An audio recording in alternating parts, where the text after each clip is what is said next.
My name's Doug Barrick. I'm the town manager here in Rutherfordton, and thank you for allowing me the opportunity to come and just kind of talk a little bit about what we're up to here with some trails and greenways and multi-jurisdictional planning. So when Ben asked me to be a part of this, he was more interested in our experience that we've had together with OVT and the town's rich history with Revolutionary War and some of the things we've been doing here in Rutherfordton, but that goes a little bit farther beyond just OVT. So I want to talk a little bit about the town's vision, the town's trails plan, and how we have kind of morphed into really looking at multi-jurisdictional planning on a larger effort that's led to a 13.5-mile rail trail conversion, things we're doing with the Over Mountain Victory Trail. Like Ben said, we're one of the sections that's in planning now.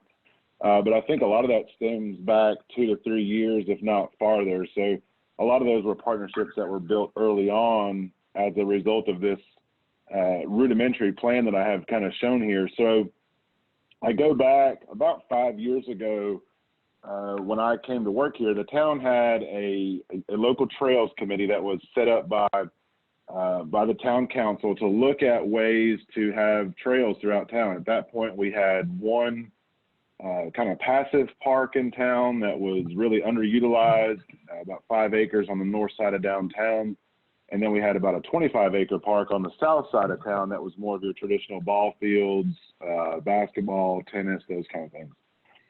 And the original vision was to connect those two parks with a trail. And so I think there's a way. Yeah, here we go. I can go John Madden on everybody and kind of draw on here, get you oriented. So this little green blob on the south end of town here, well, that's not gonna work. So this down here, this is Crestview Park on the southern end of town, and then really small right here on the northern end of downtown is Kiwanis Park. At that time, it was about a 4-acre park, very underutilized. And the vision was to connect those with this trail here, what we call our Purple Martin Greenway. And the Purple Martin shares the corridor with the Over Mountain Victory Trail. And the Over Mountain Victory Trail, just kind of when everybody kind of comes through town on their half-mile planning swath, about like that. And it follows, for the main part, it follows Cleghorn Creek, which kind of comes through town and just goes north to south. A lot of our trail follows the creek. So it's given us opportunity to work with Over Mountain Victory Trail, and specifically Ben and his boss, John Slaughter. And so as we looked at our original goal there, it was very rudimentary. Again, we didn't have a master plan. We kind of had this GIS layer of maps that we thought would be our ultimate goal for trails throughout town. And we started first and foremost on that Purple Martin, coming from south to north, working our way from Crestview Park up to Kiwanis Park. And Judy talked a little bit early on about branding. I'll talk more about branding when we get to the Thermal Belt Rail Trail, but we learned early on too in the Purple Martin that branding was very important. So we, through our Trails Committee, had local input about what those brandings would be. The Purple Martin comes from General Rutherford Griffith's battle crest, and so that was the namesake of Rutherford County was General Rutherford Griffith. But branding the trail with the bird and having purple throughout the trail has been very unique. We've got a couple covered bridges, and the bridges are purple, and we got our consultants involved. We got our public works guys involved with purple, and so we have more purple than you would ever want to imagine along the trail, but it's been one of the things that people have latched on to. And so initially, Judy said a couple of things that I had wrote down that really played true to what we experienced here in our efforts. So again, we're kind of talking the start of Purple Martin that was just town related was hiring an outside firm. So we hired actually 2 outside firms to help us with the Greenway Master Plan, being Wildlands Engineering, because we know we had some issues with Cleghorn Creek, and then Sitework Studios. Both of those are out of Asheville. they did a great job helping us manage that. But what we did in that early on process was we were able to identify who our stakeholders were. So through that process, we're able to identify OVT, we're identifying DOT, large landowners that were along the way, and then key funders. And we got all of those together early in that process as we were looking at the Greenway. And so that allowed us to continue to share our vision with them. And then as projects came on board, they were able to take that vision and integrate it into what they were doing. So you can see on the kind of the left-hand side of this slide, there's a proposed NCDOT bypass that's going around the town.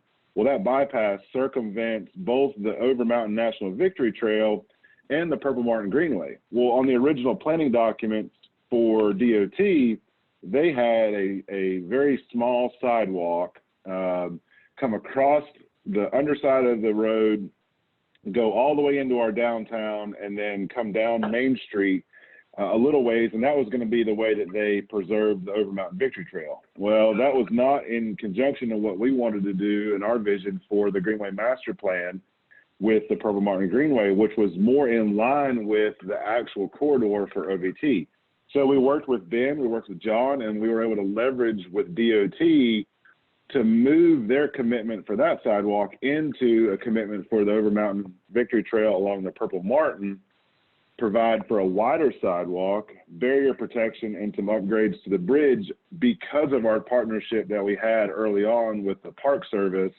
Even though we hadn't got to the Over Mountain Victory Trail planning phase, we knew with that trail being federally protected and having a National Trails designation that we were able to have some leverage with DOT. So that was hugely important for us. That was a score victory.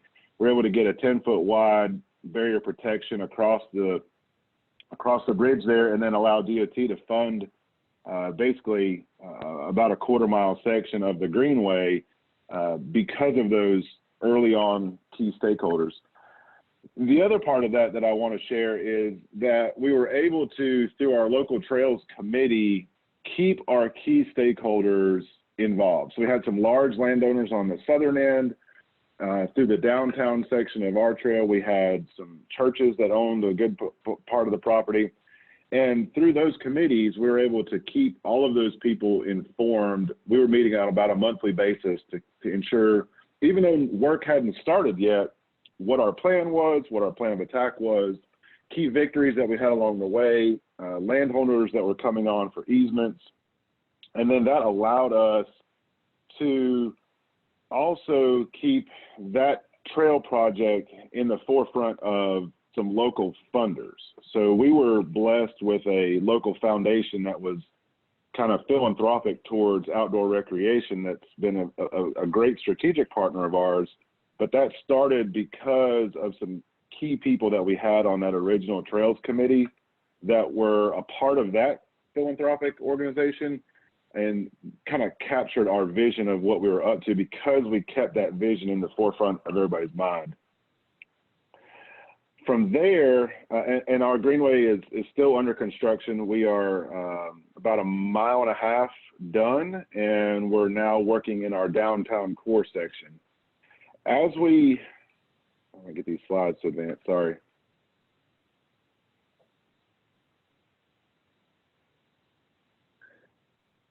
Another part of that is that we were able to establish by that master planning process, that first master plan, and now obviously all master plans that we've done from there, have kind of looked at what is the critical weak point. Where are we going to have our opportunities to fail? What are the things that are going to be the largest challenge to overcome? For us, it was crossing a major corridor. And that corridor serves as a main street, really, even though it changes names, it's the same length of pavement between the towns of Rutherfordton, Spindale, and Forest City. So kind of a tri-city area here in Rutherford County. And that is Charlotte Road. So in Rutherfordton, it's called Charlotte Road. And then as it goes into Spindale and Forest City, it's their main street. And so we were able to latch on to, with some DOT improvements, a corridor study there to look at ways to improve that corridor, but then, you know, our foremost piece was how do we improve that corridor for the Purple Martin Greenway? How do we provide an opportunity to make that corridor as safe as possible for coming into town, but also provide for the crossing for our Greenway? And so we were able to work with DOT to get a four-way intersection, to get a traffic light and the pedestrian activation for the Greenway, because we had that master plan in place, and because we had early on established those conversations with DOT. So when we got to this planning study, we were able to highlight that. DOT was already keenly tied into what we were doing. And then we were able to take this from a funding standpoint and put it into our local RPO as a request for intersection improvements and bicycle and pedestrian improvements along Charlotte Road. You can kind of see here what the vision was, kind of the upper right-hand corner, what the existing conditions were, and then what the envisionment is as we bring the Greenway through there. So the Greenway is currently on the left-hand side of this intersection completed. This work is now going on at this intersection, and we have signed contracts with our construction firm from the right-hand side of this intersection northward to Kiwanis Park, about another 3/4 of a mile north through our downtown. So this will be coming together in 2020 as a part of all of those original plans.